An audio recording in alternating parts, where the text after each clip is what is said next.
I'd never I've coached girls, but it was all I'd never coached the girls team. So I'd coached girls mixed with boys. So I'd maybe had two or three girls in the team full of boys I was coaching, or if I'd worked at camps, summer camps, and all that sort of stuff, football camps, then I would have coached girls. But I'd never actually ever coached a team just girls. So when I went into that role of the first team manager of Centralians women in the summer, I was going into that role with, yes, a lot of experience of football and a lot of experience of coaching, but I didn't actually have any knowledge of the female athlete.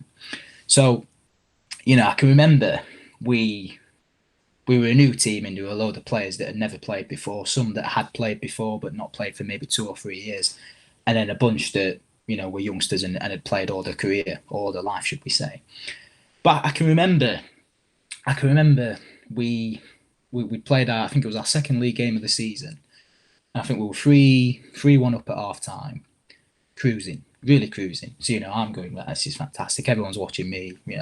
I've created a really good team here. We're playing some fantastic football. We're looking a bit like Ajax. Fantastic. And then we end up losing that game. I think we lost it 6-3, so we conceded 5 goals in the second half. Now, obviously, I was absolutely gutted, very, very mad that we'd lost that game from cruising, and didn't shout because I don't believe in shouting and being aggressive to people. But we'd had a talking to, if you like. We'd sat them down. I said, look, that's not good enough.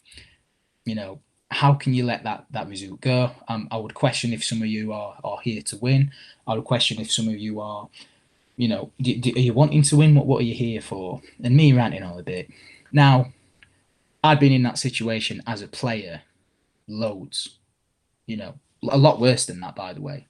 Coaches screaming at us, yeah, you've got to die for 3 points and all this sort of stuff. It being 13, 14. So that was my experience of shouting and being aggressive. Now, I didn't like that, as I'm sure no players did. But as lads, that's just what we were used to. I'd delivered that team talk, if you like, after the game that was nowhere near the level of that, but it was I'm really disappointed in you. And the reaction, oh my goodness, I've never seen anything like it. These are grown women, faces on the floor.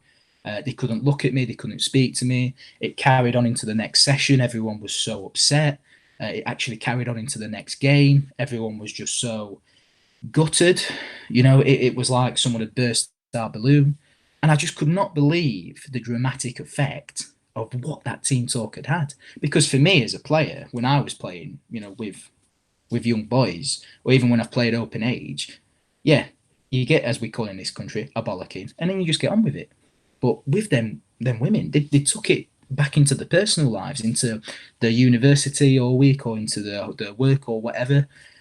And that was like, wow. And, is that because they were women?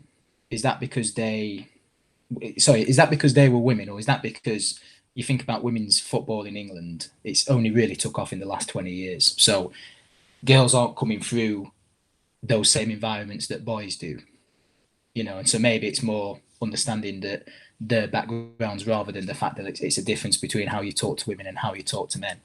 But for me, that's something that I've really learned in the sense of I have to be aware now going into this role at Ilkley that a lot of these women, or if we like teenagers, because we've got a couple of 16 and 17 and 18-year-olds, they've either played at an academy or they haven't. But either way, they will not have experienced those sort of environments, which is brilliant, by the way, because I wouldn't want them to.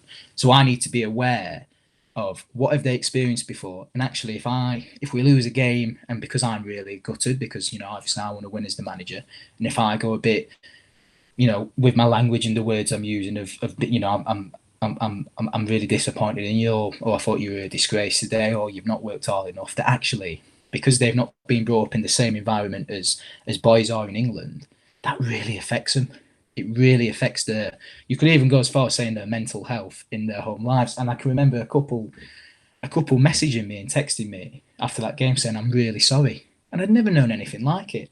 So from that perspective, that was massive.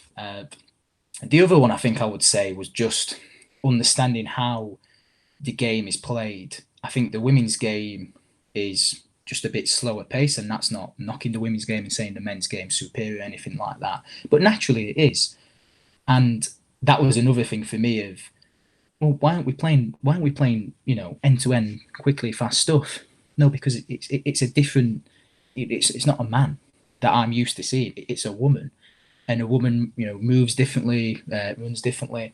In terms of the physiology, they, obviously they're on their periods and stuff like that. So that obviously affects everything that comes through on the Sunday, and that was something that was such a massive learning, if you like, learning curve of just understanding the athlete, because that's not what I'd done really. I'd understood the game, I'd understood the coaching, but the athlete, I was coaching them as they were men or young boys, and not coaching them as women. So that was a massive difference for me. Obviously as a man, never really had much experience or understanding of the impact that might have on how someone feels on a particular day or how they perform. What we've tried to do is make sure, one, we have a couple of females on the coaching team, because it's important to, like I said earlier about me having a technical coach in the background, because I might like the technical understanding. Well, it's important to have a female coach to give me that bit of understanding as well about the menstrual cycle. But for how we approach it, I think it's just, we don't want people to turn around us and say, I'm feeling bad because of this. But it's important for us just to be aware that, I think sometimes as coaches, you don't look at the player as the person of what they might be going through that particular day, what's happened in the home life, what's happened in the build-up of that week. You expect that player to be 100% mentally ready to give you everything and perform. Now, that's a robot for me. That's not the person behind that player, behind the image of the player with the number 10 shirt on.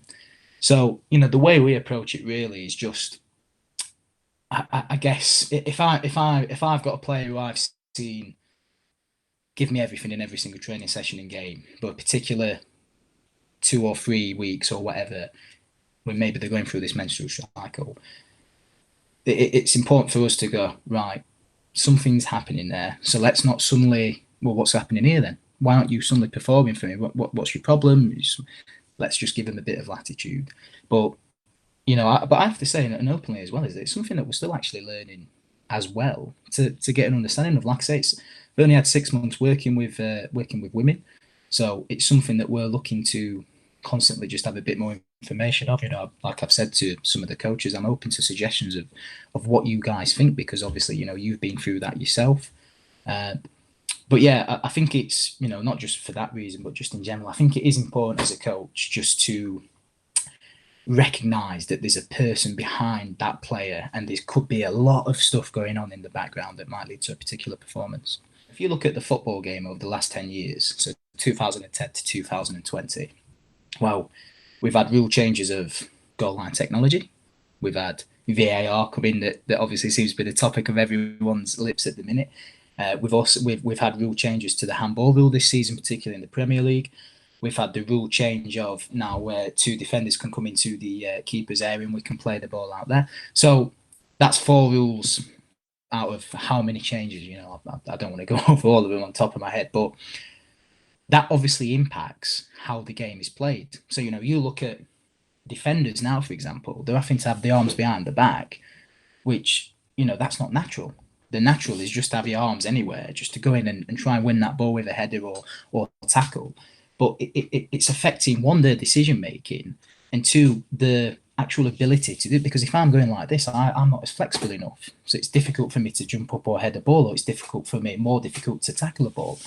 So, as coaches, we need to be aware of that. We need to be aware of, what are the rule changes happening now within the sport, but what might the sport look like in 2030?